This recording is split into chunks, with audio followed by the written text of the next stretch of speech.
আর একটু খাবার খাওয়ালে। মাগো, ইমাম মুসলিমের দুই ছেলেকে বারান্দায় একটা মাদুর বা সপ যাকে বলি আমরা, বারান্দায় একটা আসন পেতে দিয়ে বিছিয়ে দিয়ে বাচ্চা দুটোকে নিয়ে বসলো। কে জানেন? হারিস পাপির স্ত্রী। আল্লাহু আকবার। মেয়েটা কেন নিয়ে বসলেন? মেয়েটা এই জন্য নিয়ে বসলেন যে বাচ্চা দুটোকে কবে থেকে মাথায় চিরুনি করা হয়নি, একটু মাথায় চিরুনি করে দেব। আর এত সুন্দর নুরানি চেহারা, চোখে একটু নবীর সুন্নত সুরমা পরিয়ে দেব। বাবারা, ভাইরা, মা বোনেরা, দেখবেন আপনার বাড়িতে যদি 5টা ছেলে মেয়ে থাকে বা 4টা ছেলে মেয়ে থাকে, আপনি জালালপুর স্ট্যান্ড থেকে আসবেন সন্ধ্যা বেলাতে, কোনো খাবার নিয়েছেন, 6টা বাচ্চা, 5টা বাচ্চা, 4টা বাচ্চা, সবাই দেখবে আব্বা কিছু নিয়ে আসলো। আপনি কি করবেন জানেন? সবাইকে পরে দিতে বলবেন, বিবিকে বলবেন বা বড় মেয়েকে বা বড় ছেলেকে বলবেন, বেটি রে আগে তোর ছোট ভাইকে দে, আগে তোর ছোট বোনকে দে, কারণ বাচ্চা আছে, ছোটর আদর একটু বেশি হয়। বাবারা, ভাইরা, হারিসের বিবি বাচ্চা দুটোকে নিয়ে বসেছেন চিরুনি করে দেওয়ার জন্য, চোখে সুরমা পরিয়ে দেওয়ার জন্য। ওই বাচ্চা দুটোর মধ্যে বাবা ছোট ছেলেটাকে হযরতে ইব্রাহিম রাদিয়াল্লাহু তাআলা আনহুকে নিজের কোলের মধ্যে বাবা নিয়ে বসিয়েছেন। যেমন মা বোনেরা কচি বাচ্চাকে কাজল পরিয়ে দেন, কোলে বাচ্চাটাকে নিয়ে বসেছেন, চিরুনি করছেন। আর পাশে 12 বছরের ছেলে হযরতে মুহাম্মদ রাদিয়াল্লাহু তাআলা আনহু, উনি বাবা বসে আছেন আর দেখছেন, তাকিয়ে তাকিয়ে দেখছেন মেয়েটা আমার ভাইয়ের চিরুনি করে দিচ্ছে। চিরুনি করা হলো, মেয়েটার দিকে তাকিয়ে আছে, ভাইয়ের দিকে তাকিয়ে আছে। মেয়েটা মা ফাতেমার বাগানের ফুল মনে করে বাচ্চাটাকে সুন্দর করে সুরমা দানি থেকে সুরমা বের করলেন বাবা, আর বের করে চোখে পরিয়ে দিচ্ছেন গো। ওই কচি বাচ্চা যিনি পাশে বসে আছেন, তাকিয়ে দেখতে দেখতে জানি না কি হয়ে গেল, বাচ্চাটা হঠাৎ করে মা বলে কেঁদে উঠেছে।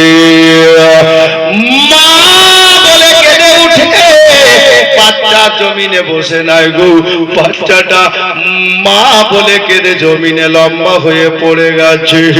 সারা শব্দ পাওয়া যাচ্ছে না। হযরতে গেরামি ইমাম মুসলিমের ছোট বেটা বলছে, চাচি আমাকে সুরমা পড়াতে হবে না, চিরুনি করা লাগবে না। আমার বড় ভাই কেন মা বলে কেঁদে জমিনে পড়ে গেল, দুনিয়া ছেড়ে দিল নাকি গো? আমার জোড়াটা ভেঙে যাবে চাচি, আগে আমার বড় ভাইকে দেখেন কি হলো। এ মা বোনেরা, হারিস পাপির বিবি আগে বাড়লেন, বাচ্চাটাকে নাকের কাছে মুখের কাছে হাত নিয়ে গিয়ে দেখলেন বাচ্চা জমিনে পড়েছে বটে, তবে বাচ্চা দুনিয়া ছাড়েনি রে বাবা, শ্বাস প্রশ্বাস চালু আছে।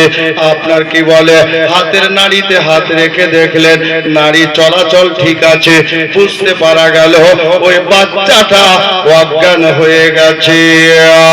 এ বেরাদার আমার, হযরতে গেরামি ইমাম মুসলিমের বড় ছেলেকে ওই হারিস পাপির বিবি বাড়ি থেকে ঠান্ডা জল বের করে ঠান্ডা পানি এনে বাবা একটু চেহারাতে হাতে মুখে ছিটিয়ে দিলেন। অল্প টাইমে বাচ্চাটা জ্ঞানে ফিরে আসলো, সজ্ঞানে চলে এলো, একটু শান্ত হলো। পরক্ষণে হারিসের বিবি ওই বাচ্চাটাকে বলছে, বাবা রে, কেন তুমি মা বলে কেঁদে অজ্ঞান হয়েছিলে? তুমি কি মনে মনে ভাবছিলে তোমার ছোট ভাইকে সুরমা পড়িয়ে আর তোমাকে পড়াবো না? কিন্তু না রে বাবা, না, তোমার ছোট ভাইয়ের হয়ে গেলে আমি তোমার চোখেও সুরমাটা পড়াতাম। ছোট বলে আগে তাকে কোলে বসিয়েছিলাম। আল্লাহু আকবার কবীরা। আমার ইমাম মুসলিমের বড় ছেলে বলছে, চাচি ওটা না, ওই কারণে না গো। বলে কেন রে বাবা, কেন অজ্ঞান হয়েছিলে? মা বলে কেঁদে কেন জমিনে পড়েছিলে? হারিস পাপির বিবিকে 12 বছরের ছেলেটা বলছেন, ওগো চাচি যান, আমি বসে বসে তাকাচ্ছিলাম আর তাকিয়ে তাকিয়ে দেখছিলাম আপনি আমার ছোট ভাইকে যেই মতো করে সুরমা পড়াচ্ছিলেন গো, আমার ছোটবেলার কথা মনে পড়ছে। সোনার মদিনাতে আমার মা ওই মতো করে সুরমা পড়াতো। চাচি গো, আমাদের মা ছোটবেলাতে আমাদেরকে রেখে দুনিয়া থেকে বিদায় নিয়েছেন।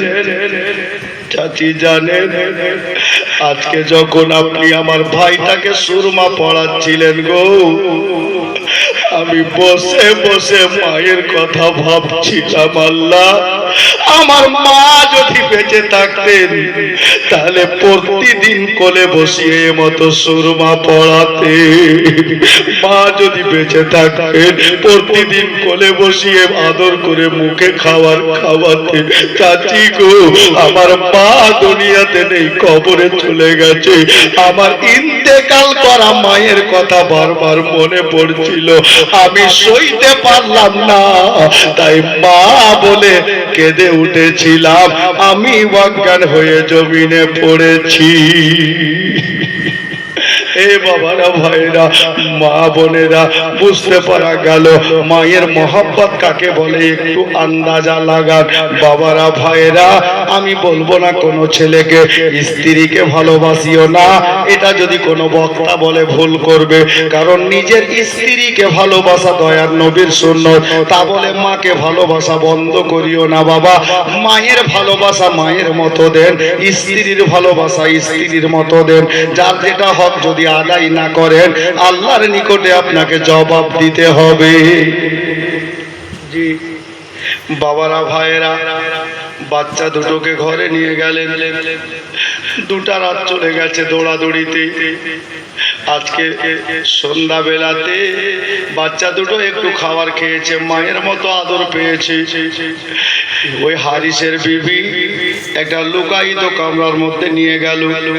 এ ঘরে শুয়ে যা রে বাবা, তোরা বেরোবি না, কথা বলবি না, কারণ কুফা শহরের অবস্থা ভালো নয়। তোদেরকে ধরার জন্য ইবনে জিয়াদ আজকে এলান করিয়েছে, বাচ্চা দুটোকে যে ধরে এনে দেবে তাকে মুখ মাঙ্গা ইনাম দেওয়া হবে, এত পুরস্কারে পুরস্কৃত করা হবে যে সারা জীবন বসে খাবে, শেষ হবে না।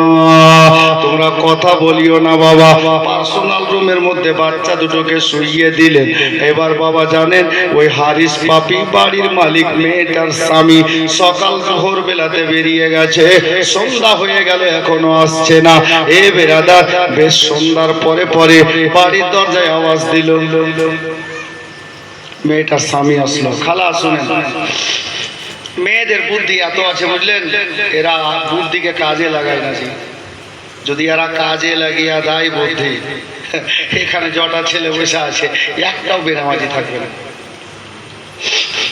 এরা যদি কাজে লাগায় বুদ্ধি, এই খালা, কিন্তু এরা কাজে কি লাগাইবে কি, ওরা নিজেই করে না।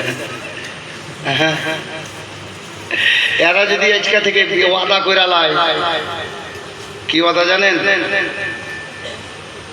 যে কাল থেকে যদি পিঙ্কির বাপ নামাজ না পড়ে আমি রান্না বান্না কিচ্ছু করবো না। তখন দেখবেন সবটা স্বামী নামাজি হয়ে যাবে। হ্যাঁ, আর এরা নামাজ পড়ে না, ওটা ওষুধ আপনাদের কাছে আছে,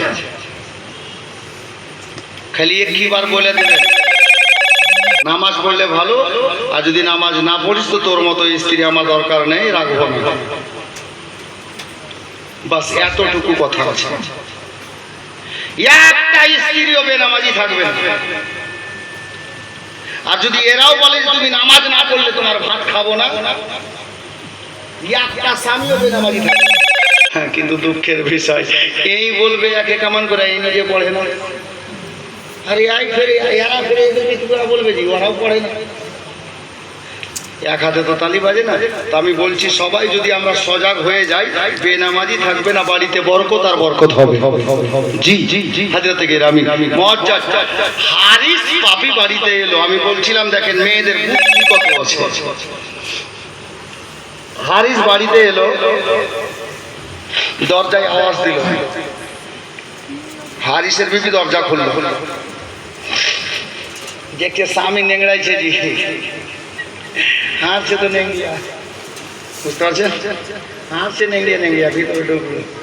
আর স্ত্রী বলছে হাজি তুমি কোন ভোর রাইতে গেছো বাড়ি নেই আর এখানে এলে, তো ফের নেংড়াইছো, ব্যাপার কি, কোথায় গিয়েছিলা?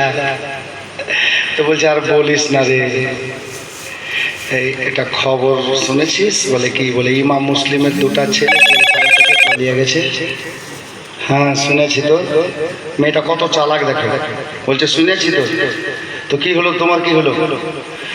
বলে ইবনে জিয়াদ এলান করেছে বাচ্চা দুটোকে যে ধরে এনে দিবে তাকে এত পুরস্কার দিবে যে আর কোনোদিন কাজ কাম করতে হবে না, সারা জিন্দেগানি পয়সা খেয়া পার। তো তুমি কোথায় গিয়েছিলা? বলে আর বলিস না, ওই ভোর রাতে আমিও বাইর হয়েছিলাম বাচ্চা দুটোকে খোঁজ করার জন্য, যদি পাইয়ালি না কাজ কাম করতে হবে না। এই বুদ্ধু বলছে তুমি এইরকম মানুষ? স্ত্রী বলছে তুমি এরকম মানুষ আলে নবীকে ধরার জন্য গিয়েছো? নাউযুবিল্লাহি মিন যালিক, ছাড়ো ওগুলো কথা। তোর স্ত্রীটা বলছে হাজি একটা কথা আর মনে পড়ে গেল। বলে কি? তুমি তো ভোরে বেলা গেছো তো বাড়ি থেকে ওই দামি ঘোড়া যেটা ছিল ঘোড়াটা নিয়ে গেছিলা, ঘোড়াতে বসে, ঘোড়াটা কই? ঘোড়াটা কই? তো হারিস পাপি বলছে আর কইস না, স্ত্রীকে বলছে আর বলিস না, সারাদিন পাহাড়ের উপরে জঙ্গলে খালে বিলে এদিকে ওদিকে দৌড়াদৌড়ি করেছি ঘোড়াটাকে লিয়া, ঘোড়ার পিঠে বসা, শেষে পাইনু না বাচ্চা দুটোকে ঘুরা বাড়ি আসছিলাম, আর আস্তে আস্তে ওই পাহাড়ের কোল দিয়ে আসছিলাম, এক জায়গাতে একটা পাথর পড়া ছিল, আর ঘোড়াটা আস্তে আস্তে কেমন করে যে পা লাগলো, ঘোড়া পড়াও শেষ আর মরাও শেষ, ঘোড়াটা মরা গেল রে। তো ওর স্ত্রীটা মনে মনে ঠোর হিলিয়া বলছে আল্লাহ ঘোড়া না মেরে যদি এই মরে যেত তো বেশি ভালো হতো। দাঁত পিসছে আর বলছে যে ঘোড়া না মেরে এই মরে বেশি ভালো হতো। কি বললি রে? আস্তে আস্তে বলেছে, শুনতে পাইনি। বলে কি বলবো আমি? আলহামদুলিল্লাহ বলবো। আচ্ছা বলেন তো, যে ঘোড়া মরলে আলহামদুলিল্লাহ পড়তে হবে? হ্যাঁ, একটা ঘোড়ার মূল্য আছে কিনা? 10,000 20,000 5,000 যাই হোক, ঘোড়ার একটা মূল্য আছে। তো বাড়ির ঘোড়া মরা গেল তো আলহামদুলিল্লাহ পড়ে?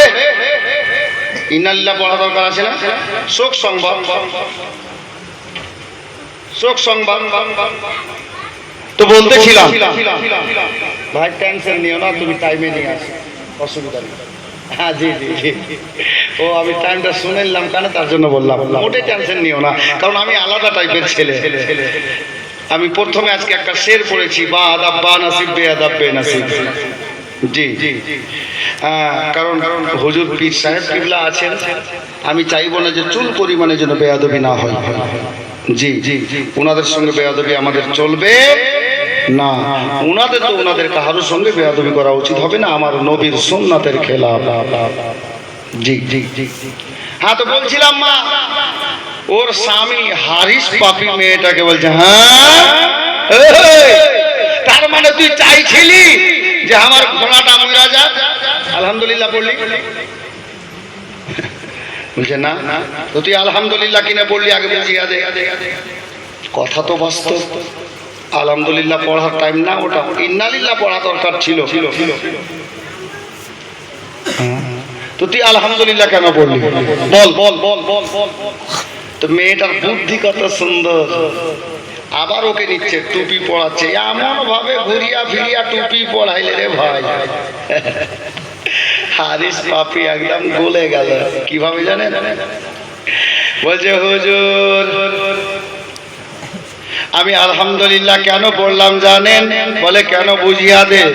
বলে শুনেন তাহলে এজন্য পড়লাম যে আমার আল্লাহ কত ভালো, আমার আল্লাহ কত ভালো, 4 পাইয়াকে নিয়েছে 2 পাইয়াকে ফিরিয়ে বাড়ি পাঠিয়েছে।